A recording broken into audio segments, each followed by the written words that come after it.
Então hoje a gente vai tratar da última unidade, né, que é a unidade 5. Ela abrangeu, né, o desequilíbrio ácido básico hidroeletrolítico e glandulares também em equinos, tá? Aqui no caso eu coloquei somente algumas enfermidades, né, que nem nas outras unidades eu fiz. Então eu coloquei a rabdomiólise, hipotireoidismo, hiperadrenocorticismo e a síndrome de Cushing, tá? Que é o hiperadrenocorticismo e o hiperparatiroidismo, tá? São essas 4 que a gente vai falar hoje. Então,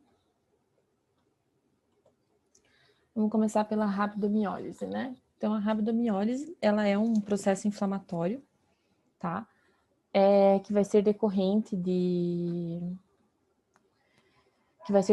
uma lesão ali no tecido muscular, principalmente devido a quando o animal é submetido a um exercício físico muito intenso e ele não teve um condicionamento prévio para fazer esse tipo de exercício, tá?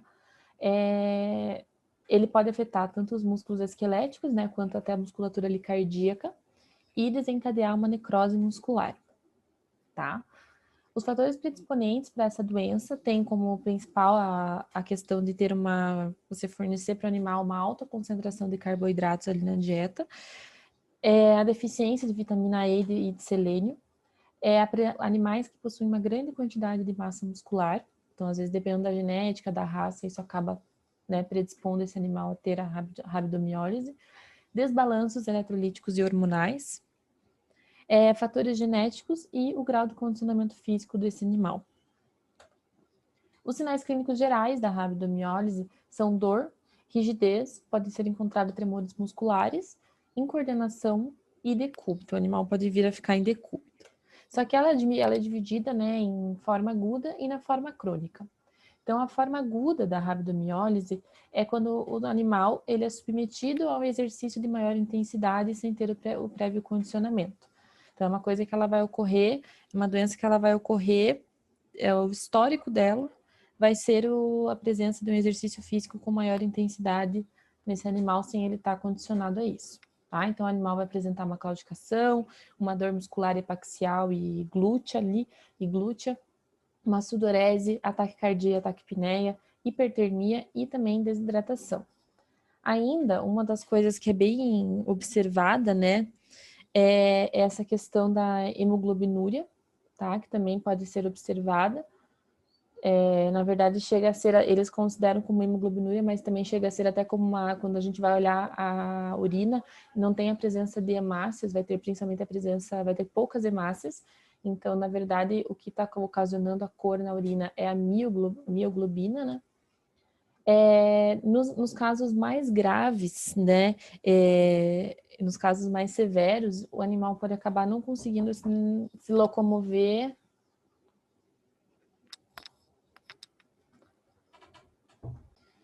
Os animais podem acabar não conseguindo se locomover. Eles podem entrar em estado de choque, pode também ter a coagulação intravascular disseminada e uma falência renal aguda. Então, eles acabam desencadeando uma doença mais sistêmica, né, de acordo com essa enfermidade. A forma crônica, o animal vai ter uma queda no desempenho, então ele tinha lá ele era sempre submetido a um exercício físico, só que no decorrer do tempo ali, em algum momento, ele acabou apresentando queda no desempenho dele nessa atividade, tá? Então, pode ser desencadeada por lesões pré-existentes no animal, ou pode também ter causas genéticas, tá? O diagnóstico da enfermidade vai ser feito pela anamnese, então sempre o histórico clínico do animal, né?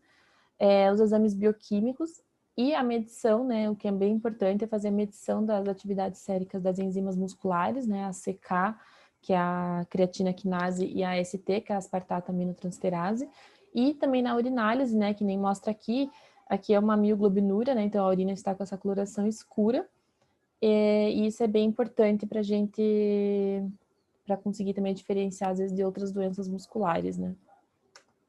Que acometem ali a parte do sistema muscular. No tratamento, então, você tem que fornecer para o animal. O objetivo dele, né, é você tentar minimizar as lesões musculares que vão estar acontecendo ali, restabelecer e tentar manter a diurese do animal, então, querendo ou não, ele tem ele tem prejuízos no aparelho renal dele, né? E promover também a analgesia, o animal tem bastante dor, né? Então, você vai fornecer a hidratação, analgésicos, diuréticos e repouso. A hidratação, principalmente para reposição hidroeletrolítica, né? E o prognóstico normalmente é considerado reservado, porque vai depender da gravidade das lesões musculares, da extensão desses danos musculares e a etiologia que levou o animal a apresentar essa enfermidade. Um fator bem importante aqui da medição das enzimas, quando a gente quer fazer o diagnóstico, é que a CK, ela normalmente, essas enzimas, elas estão ali porque elas relatam algum tipo de lesão muscular, né? Então, a CK, ela vai elevar aproximadamente ali, ela vai atingir o pico de concentração dela entre 4 a 6 horas após o início ali da lesão muscular, só que ela reduz 12 horas depois. Já a AST, a aspartato aminotransferase, ela vai aumentar os níveis dela até atingir o pico em 24 horas, após, né, a lesão muscular, e ela permanece elevada durante semanas, tá? Então, às vezes, o diagnóstico dela, se você não pegou ali, logo ali, né, às vezes não pegou ela aguda, né, você consegue ter a confirmação do diagnóstico pelo aumento da AST. Então, aqui é um relato de caso, né, de um trabalho de conclusão de curso, que eles pegaram, né, um animal que estava apresentando rabdomiólise na espécie equina, né? Então, o equino era da raça quarto de milha, era uma fêmea de 7 anos de idade e ela era um animal atleta. Ela era fornecida de dieta concentrada e volumoso à vontade, né, que era a pastagem Tifton 85. O animal, ele, naquele dia, né, quando ele começou a ter os sinais clínicos, ele foi submetido a exercícios intensos e também a bastante insolação. Então, estava um dia bem quente e esse animal ficou exposto a esse sol durante o dia inteiro, tá? Quando eles pararam, né, de fazer o exercício, tinham feito as coisas deles lá na propriedade, o animal começou a apresentar sinais de desconforto, uma relutância em se locomover, e foi por isso que acabou indo para esse hospital onde tinha sido atendido nesse caso, tá? Então, ao exame clínico, o animal teve uma taquicardia, teve uma taquipneia, o TPC dele estava aumentado, né? Normalmente é de 2 segundos, ele estava em 3 segundos, só que o exame clínico do trato gastrointestinal dele estava normal, tá? Os sinais clínicos que o animal apresentava quando chegou lá no hospital era sudorese, desidratação, tremores musculares, rigidez, uma dor musculoesquelética e a presença de mioglobinúria, tá? Aqui é a foto lá do artigo, então é a égua, né? Ela estava devidamente contida. E aqui ele demonstra, né, a presença da urina, né? A coloração que a gente chama que a mioglobinúria, ela ocasiona essa urina com coloração de Coca-Cola, né? A urina bem escurecida, né? Então, é importante, né, a gente saber verificar esse tipo de sinal clínico, porque ele não é patognomônico, mas pode ajudar a gente num diagnóstico, né? A suspeitados, a diagnósticos suspeitos, né? Então, aqui são os exames, né, complementares que foram feitos. Então, no hemograma, o animal apresentou uma anemia macrocítica normocrômica, tá? Ele teve aqui aumento, né, do volume do VGM, né, que é o volume ali. Então, ela é uma anemia macrocítica normocrômica, né? Então, aqui o volume corpuscular médio, né, que é o VGM, ele está aumentado, por isso que ela é macrocítica. Só que o CHGM, que é ali relacionado com a concentração de hemoglobina, ele está normal, por isso que ela é normocrômica, tá? Então, ele demonstrou esse tipo de anemia, tá? A anemia foi até porque aqui as hemácias, né, a contagem das hemácias está abaixo do valor de referência, tá? Com relação ao leucograma, estava normal e o fibrinogênio também, o fibrinogênio foi medido, mas a proteína plasmática estava também dentro dos parâmetros normais, tá? Deles também foi feito o bioquímico, né? No bioquímico, o que eles verificaram foi que os valores da creatinina, aqui, da proteína total, da creatinina, proteína total, e da ALT, que está aqui, e da ureia também, eles estavam dentro dos parâmetros normais, tá? Que foram os que foram medidos, então 1.8, 5.7, 18 e 35 estavam dentro dos parâmetros normais, tá? Só que o que foi feito também, a análise da creatina fosfoquinase, né, que também é para avaliar essa questão das lesões musculares. Ela foi avaliada em 3 momentos, tá? Durante o período de tratamento do animal. Então, no primeiro momento, foi feita a avaliação ali quando o animal chegou ali no hospital. Então, ela estava bem elevada. A partir com o início do tratamento, essa concentração da enzima, ela decaiu. E ali no último dia, ali no dia 9/2, ela apresentou já em níveis normais, até um pouco abaixo, né? Mas já estava dentro dos próximo mais do normal, né? Aqui foram como que foi instituído o tratamento, né? Então, eles fizeram a reposição dos eletrólitos e líquidos que foram perdidos, né, durante esse processo, forneceu analgésicos, forneceu anti-inflamatórios não esteroidais e também um tranquilizante, né, que é a cepromazina, tá? Justamente para o animal não ter o risco de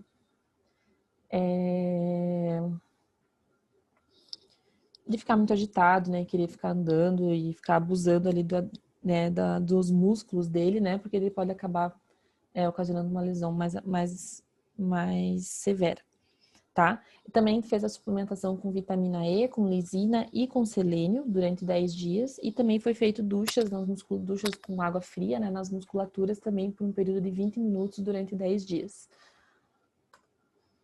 tá? Agora, a síndrome de Cushing, tá? Então, a síndrome de Cushing, ela também o hiperadrenocorticismo, né? Ela é conhecida como síndrome de Cushing, mas é o hiperadrenocorticismo. Então, normalmente, em equinos, ela está associada à presença de neoplasias, como o adenoma, ou até mesmo somente uma hiperplasia ali da parte intermediária, né, da glândula pituitária, que é onde ocorre o problema na espécie equina, tá? E ela vai levar esses processos, né, tanto neoplásicos quanto hiperplásicos, eles levam à produção excessiva do ACTH, né, que é o hormônio ali produzido pela glândula pituitária para estimular lá a adrenal a liberar o cortisol, né. Então, ela vai acometer mais equinos adultos, então animais mais velhos, né, de 15 anos até mais. Ela é uma doença crônica e progressiva, e existe, né, a causa de ter uma das causas dela, cita-se, né, ela ser uma inibição dopaminérgica. Então, como é que aconteceria isso, né? Seria ou por uma neurodegeneração dos neurônios dopaminérgicos, ou poderia ser também por uma redução da produção de dopamina devido ao estresse oxidativo. Então, esse estresse oxidativo, né, a presença de radicais livres, né, de espécies reativas de oxigênio em grande quantidade, elas acabam ocasionando danos, né, ali nas células nervosas e acaba prejudicando a produção da dopamina. Então, isso também podem ser fatores que desencadeiam a síndrome de Cushing, tá?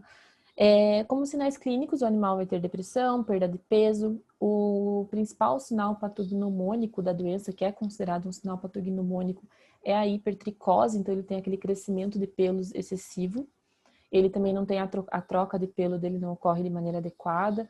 Ele vai ter atrofia muscular, principalmente ali dos músculos epaxiais e glúteos, tá? Devido tem um aumento ali do catabolismo muscular, né? Então leva a essa atrofia. O abdômen vai estar pendular, tá? E vai ter deposição de tecido adiposo em regiões que não são normais, tá? Aqui é uma coisa importante, né, dessa questão dele ocasionar também poliúria e polidipsia, qual que seria a relação dele, né, com essa sintomatologia. Então, é principalmente por causa do efeito do cortisol lá na produção do hormônio antidiurético, que é o ADH, tá? Então, o cortisol acaba tendo uma influência ali na produção lá do ADH, tá? Nos exames laboratoriais, você pode encontrar essas características, então anemia, neutrofilia, redução dos linfócitos, né? Então linfopenia, eosinopenia, hiperglicemia, hiperlipidemia, aumento das enzimas hepáticas, glicosura, então presença de glicose na urina. E o que é relatado, né, que a questão do tratamento acaba sendo um pouco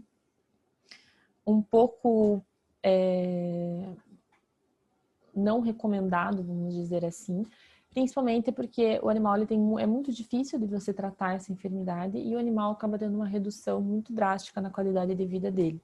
Então, muitas vezes, né, dependendo do animal, para que ele serve, às vezes o tratamento acaba não sendo instituído, tá? Até porque existem drogas, né, até vou falar no relato de caso ali, que tem uma que ela tem que ser importada, tem uma outra ali que é para funcionar, né? só que possivelmente são medicamentos caros, né?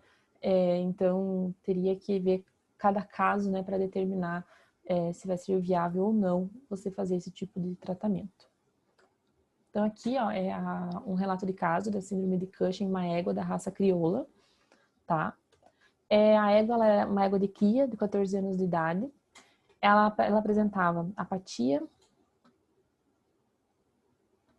Ela apresentava também essa hipertricose, né? Esse hirsutismo é similar à hipertricose, né? Esse crescimento excessivo de pelos.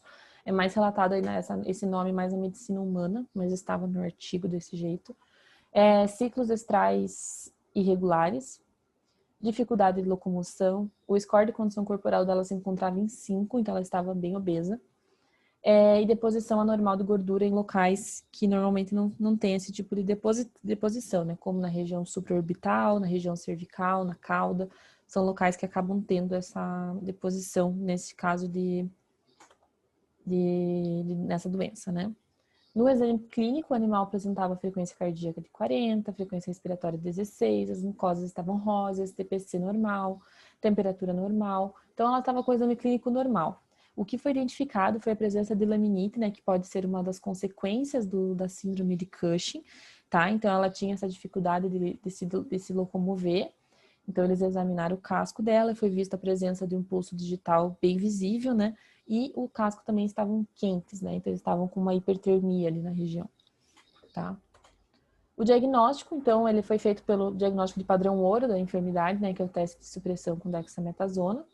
E o tratamento, então, aqui que eu vou citar, né, que tem esse primeiro medicamento, ele é o que tem que ser importado, tá? Ele vai reduzir de maneira mais significativa a concentração do ACTH, só que ele é um medicamento importado, então acaba o custo dele ficando mais elevado.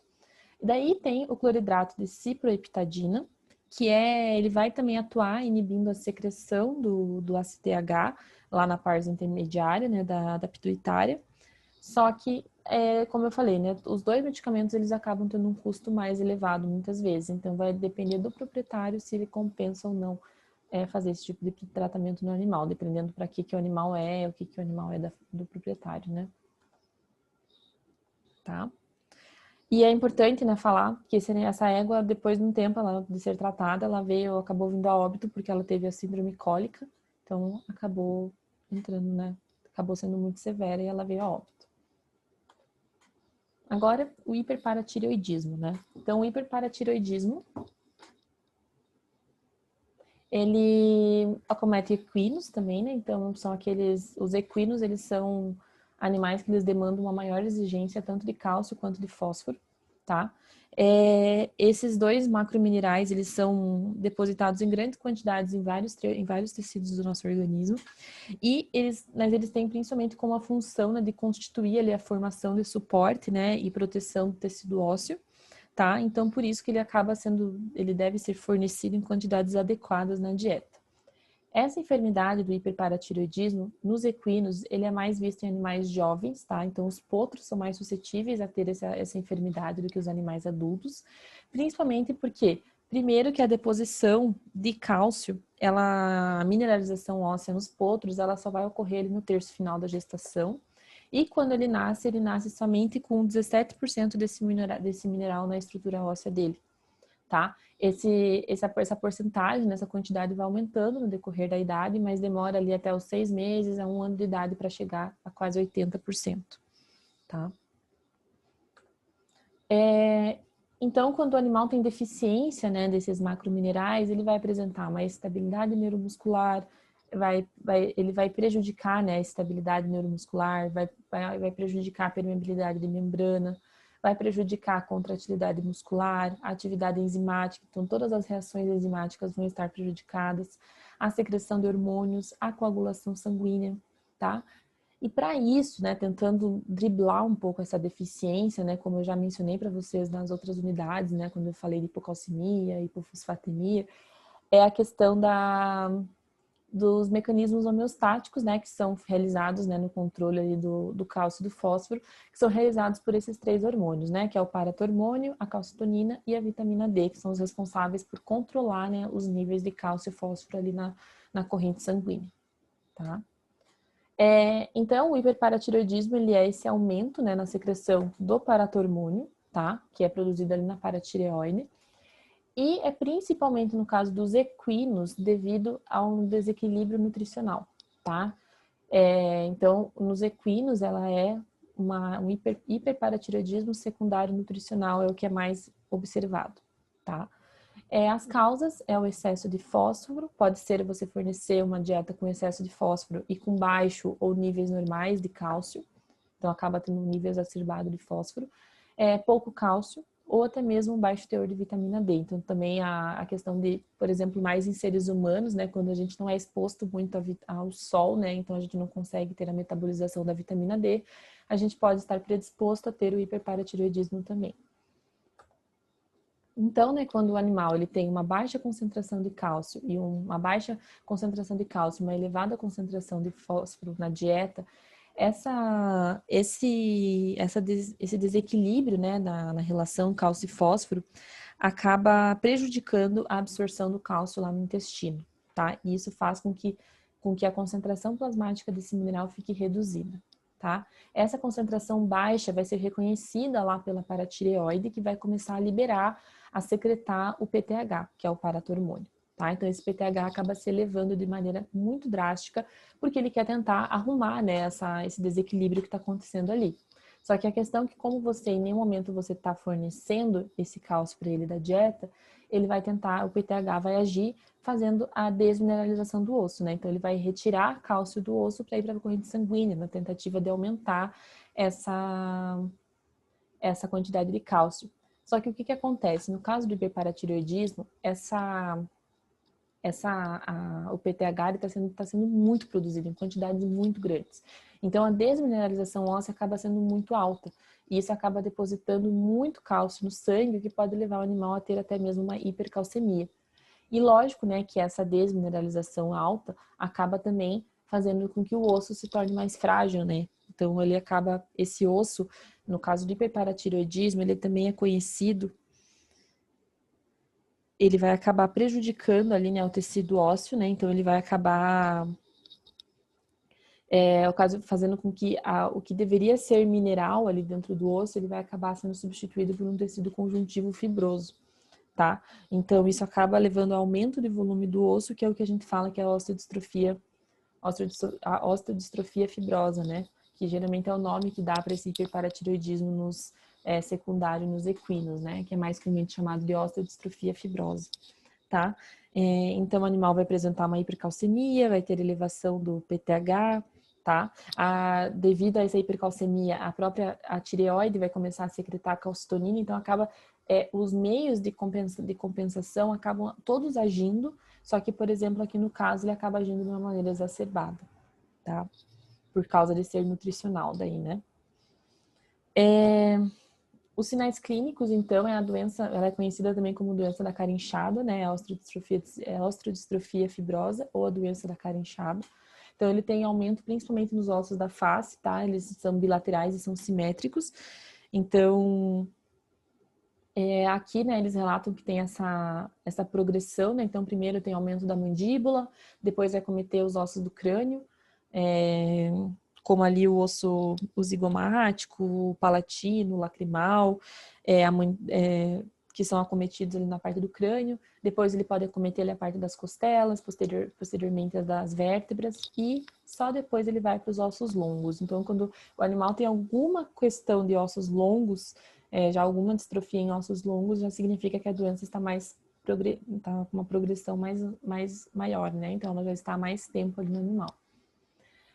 Esses animais, eles podem vir a apresentar dispneia e dificuldade de deglutição por causa desses aumentos que estão tendo, né? Então, isso também pode ser predisor eles a vir até a óbito, né?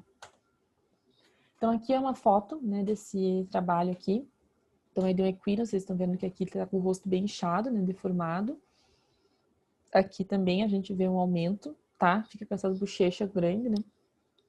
Então, isso aqui é um animal que estava com osteodistrofia fibrosa ou a doença da cara inchada, né? Que nada mais é do que hiperparatireoidismo secundário nutricional, tá? O diagnóstico vai ser feito principalmente pelos sinais clínicos, por exames bioquímicos, então você vê os níveis séricos de cálcio e de fósforo. medição da enzima fosfatase alcalina, tá? Que ela também pode ser, ela normalmente vai estar aumentada nesses casos. Pode ser feito um raio-x, que você vai observar a opacidade óssea reduzida, e também a necrópsia, né? Você vai ver a questão dos ossos porosos, né? Porque teve uma desmineralização muito exacerbada. O tratamento vai ser corrigir o desequilíbrio que está entre cálcio e fósforo, né? Quando ela é nutricional.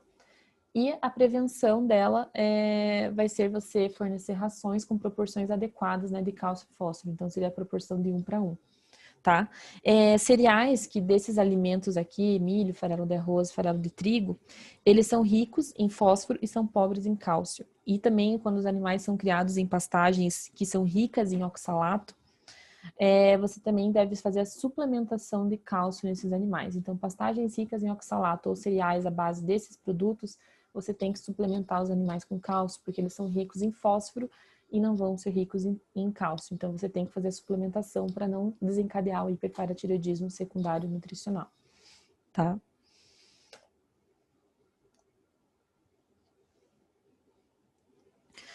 Uma coisa importante também que eu acabei não falando, né, é que quando já desencadeiam alterações de membros, né, então quando chega nos ossos longos, esse animal vai apresentar uma claudicação, uma incoordenação, e ele vai ter uma assimetria ali nos músculos dos membros, né, então o animal vai caminhar com passos curtos e ele vai se apoiar bastante na pinça do casco, tá?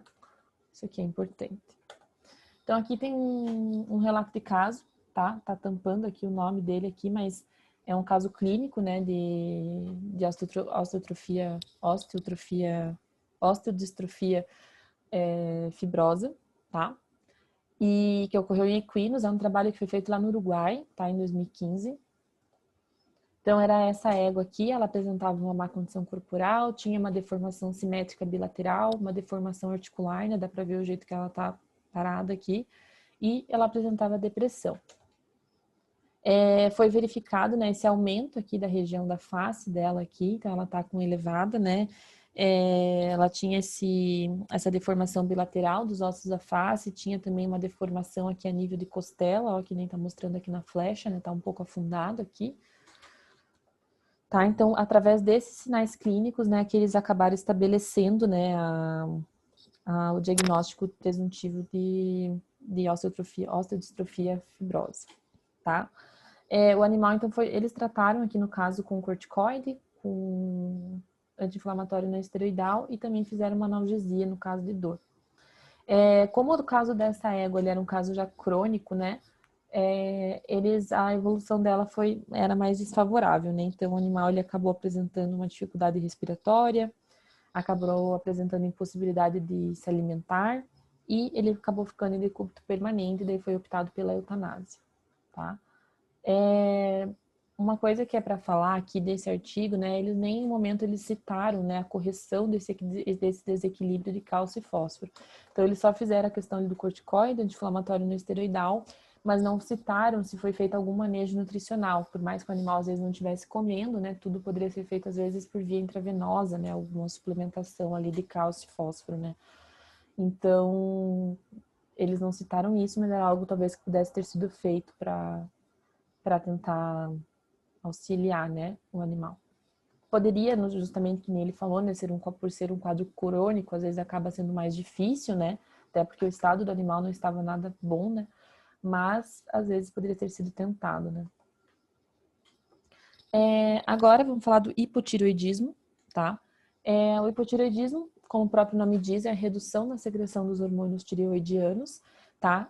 Essa redução desses hormônios acaba prejudicando diversos processos metabólicos que esses hormônios estão relacionados, tá? E devido a isso, né, por eles prejudicarem diversas áreas ali do organismo, ele acaba tendo sinais muito variáveis e muito inespecíficos, né?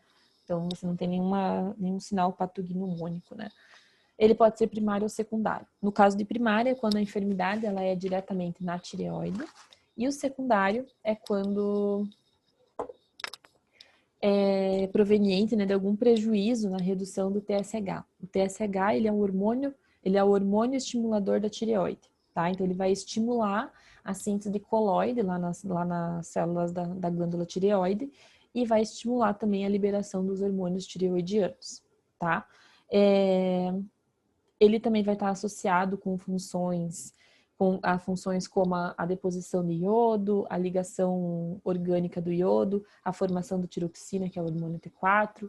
Então, ele acaba influenciando em diversas cadeias ali, né, em diversas funções. Nos equinos, normalmente os sinais clínicos observados são problemas reprodutivos, então ciclos estrais irregulares, reabsorção embrionária, não responde ao cio, né? Obesidade, queda de desempenho, anormalidades sistêmicas e miopatias também podem ser encontradas. Então, vocês veem que é completamente diversificado, né, a sintomatologia que você pode observar no animal. Então, aqui tem um relato de caso de hipotireoidismo em equinos, tá, de 2017. Então, geralmente a deficiência dos hormônios tireoidianos, ela acaba desencadeando uma deficiência de iodo também, tá? Então, a tireoide, ela vai aumentar de tamanho por causa desse acúmulo coloidal que tem ali, e é o que a gente chama de bócio, né, que eu mencionei para vocês lá nas primeiras unidades, tá? Então, a tireoide, ela acaba ficando aumentada de tamanho, né? Nesse relato de caso, era uma égua da raça quarto de milha, com 3 anos de idade, era um animal atleta, ela fazia exercícios diários e ela trabalhava, né, em provas equestres, tá? O exame clínico foi visto um ganho de peso acentuado, então o animal estava ganhando 20 quilos em 15 dias, tá? Espessamento do pescoço, né? Então, justamente por causa desse aumento da tireoide, então acaba tendo esse espessamento por causa do acúmulo coloidal. Letargia, baixo desempenho, sudorese e problemas reprodutivos, né? Então, ela não ciclava, ela teve bastante reabsorção embrionária. Nos exames complementares, o hemograma não teve alterações. Na questão dos hormônios, né, o T4 estava baixo, então normalmente, né, nos casos de hipotireoidismo, vai ter uma inibição, né, da produção tanto do T3, que é o triiodotironina, quanto do T4, que é a tiroxina. Então, aqui no caso dessa égua, a tiroxina estava baixa, mas o T3 estava dentro da normalidade. E o cortisol também estava baixo. Tá? O cortisol ele é importante porque ele está relacionado bastante com essa atividade da tireoide. Então, aqui ele se encontrava baixo, isso pode ser até um motivo para estar prejudicando ali, né, o trabalho dela, tá? O tratamento foi instituir justamente uma mudança nutricional, né, no animal, então amenizar, né, amenizar os sinais clínicos desse animal. Então, foi recomendado a gente reduzir a proteína bruta do concentrado, reduzir a quantidade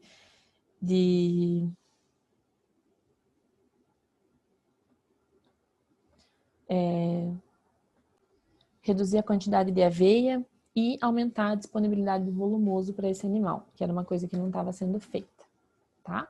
Então, é mais ou menos isso dessa unidade. Então, é só mais ou menos um complemento ao que já estava escrito ali no material, né?